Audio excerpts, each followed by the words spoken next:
নমস্কাৰ, মোৰ নাম সঞ্জিত তান্তি। মই BTRৰ EM আৰু এই ডিচেম্বৰ মাহতে আমাৰ BJP, UPPL আৰু GSP কোৱালিশ্যন গভৰ্ণমেণ্টৰ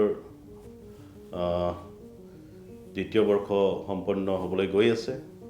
আৰু সেই চেগতে মই সকলো BTR বাসীক আন্তৰিক কৃতজ্ঞতা আৰু শুভেচ্ছা জ্ঞাপন কৰিছোঁ। আপোনালোকৰ আশীৰ্বাদত আমি চৰকাৰৰ দায়িত্বত আহিছিলোঁ আৰু যিখিনি আপোনালোকৰ সমস্যা আছিলে এইটো অঞ্চলৰ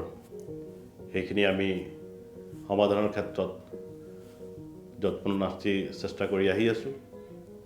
আগতে চৰকাৰৰ কাম কাজ কিছুমান মই চাইছিলোঁ। আমি দেখা পাইছিলোঁ যে কিছুমান নেতাসকলে জিকাৰ পিছত 4 বছৰ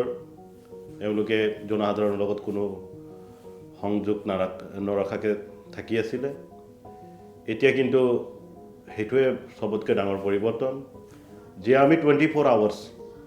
আমি জনসাধাৰণৰ কাৰণে এভেইলেবল হৈ থাকিব লাগে। আৰু এইটো একমাত্ৰ সম্ভৱ হৈছে আমাৰ যি অভিভাৱক,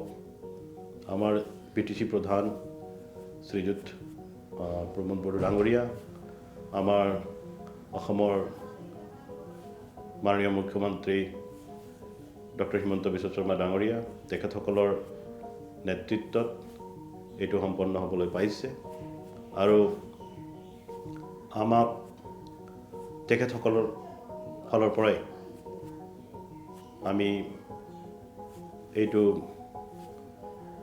পাইছোঁ যে জনসাধাৰণৰ কাৰণে আমি সদায় কাম কৰাৰ ক্ষেত্ৰত আমি সদায় তৎপৰ হৈ থাকিব লাগে। আপোনালোকে লাষ্ট ফ্লাড চিটুৱেশ্যন বা আৰু কিছুমান ক্ষেত্ৰতো পাইছে। আমাৰ যিখিনি EM, MCLA যিখিনি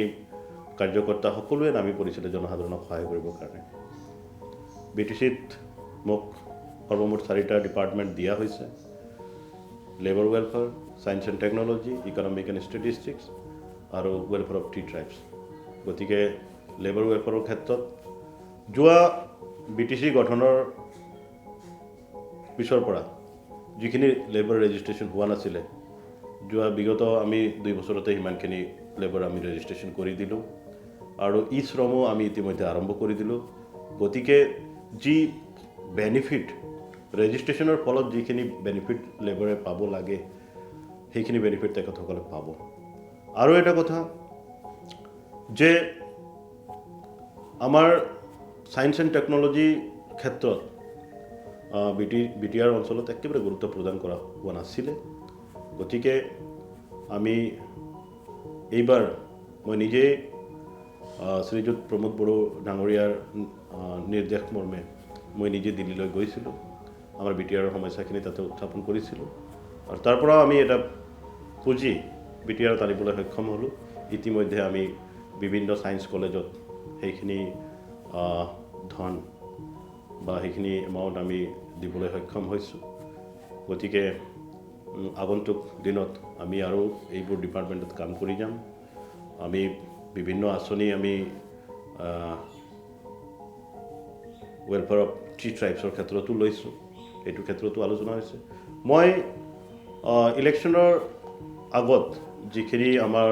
ৰাইজক আমি কথা দিছিলোঁ, প্ৰথম কথা হ'ল যে পানীৰ সমস্যাটো অকল খোৱা পানীৰ সমস্যা নহয়, আমি খেতি বাতি কৰাৰ ক্ষেত্ৰতো যিখিনি পানীৰ সমস্যা সেইখিনি ক্ষেত্ৰত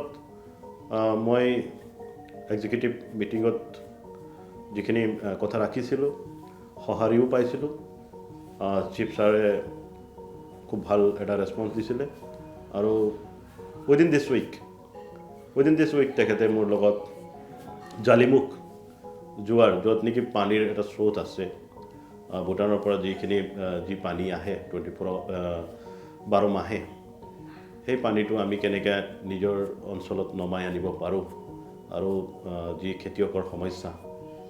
কিয়নো আজিকালি নদীৰ পৰা বান্ধ বান্ধিও পানী উঠাবৰ কাৰণে মানে সমস্যা এটা হৈছে সেইটো ক্ষেত্ৰত তেখেতে যি সঁহাৰি দিছে মই উৎফুল্লিত হৈছোঁ আৰু মই আশাবাদী যে খুব কম সময়ৰ দিনৰ ভিতৰত বা আমাৰ এই কাৰ্যকালৰ ভিতৰতে আমি ৰাইজক খেতিয়ক ৰাইজক এই ডাঙৰ সমস্যাটো আমি সমাধান কৰিব পাৰিম দ্বিতীয় কথা যে মোৰ লগত লাগি থকা তথা মোৰ সমষ্টিৰ আৰু লাগি থকা সমষ্টিৰবিলাকত এটা চবতকৈ ডাঙৰ সমস্যা হ'ল মানুহ আৰু হাতী মানুহৰ সংঘাত সেইটো ক্ষেত্ৰতো যিখিনি প্ৰজেক্ট যিখিনি কথা মই চিফ ছাৰৰ লগত আলোচনা কৰিছিলোঁ তেখেতে মোক এটা প্ৰজেক্ট তৈয়াৰ কৰিব দিছিলে আৰু যোৱা জুলাই মাহতে মই প্ৰজেক্টটো ছাবমিট কৰিছিলোঁ সেই প্ৰজেক্টৰ ওপৰত এতিয়া আলোচনা চলি আছে আৰু খুব কম সময়ৰ দিনৰ ভিতৰতো এই হাতী মানুহৰ সংঘাতৰ ক্ষেত্ৰতো এটা প্ৰজেক্ট আমি যিখিনি চেঞ্চিটিভ এৰিয়া এফেক্টেড এৰিয়া সেইবিলাকত আমি নমাই ল'ব পাৰিম আৰু বাকী এই বাট পদূলি দলং ঘাট এইবিলাকৰ ক্ষেত্ৰত আমি যি এটা ৰেছপন্স পাব লাগে আমি এপ্ৰ'চ কৰিবলগীয়া নহয় সেনেকৈ আমাক চিফ ছাৰে যিখিনি ৰেছপন্স দিয়ে বা সেইদিনা মই আমাৰ এটা এক্সিকিউটিভ মিটিং আছিলে সেইদিনা মই ভাবিছিলোঁ যে আজি মই চবতকৈ ডাঙৰ দলং যি মোৰ সমষ্টিত প্ৰয়োজন আছে সেইটোৰ বিষয়ে ক'ম বুলি মোৰ কথা কোৱাৰ আগতে চিফ ছাৰে মোক সুধিলে সঞ্জিত তোমাৰ কিবা এটা ডাঙৰ কৰিবলগীয়া দলং বা এনেকৈ ৰাস্তা আছে নেকি যদি আছে এতিয়া মোক ছাবমিট কৰি দিয়া চ' মই এই কথাটো শুনি ফালে মই বহুত মানে আনন্দিত হৈছোঁ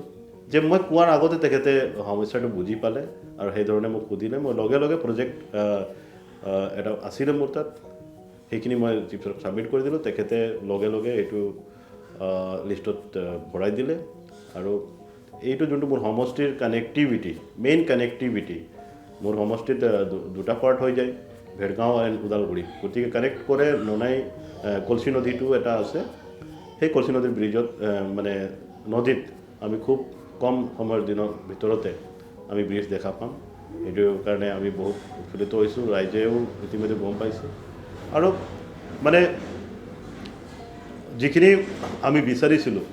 এটা সময়ত আমিও জনসাধাৰণ আছিলোঁ আজি হয়তো ৰাইজৰ প্ৰতিনিধি হৈছোঁ কিন্তু এটা সময়ত আমিও জনসাধাৰণে আছিলোঁ তেতিয়া আমি বিচাৰিছিলোঁ যে এনেকুৱা কোনোবা নেতা আমাৰ মাজত আহক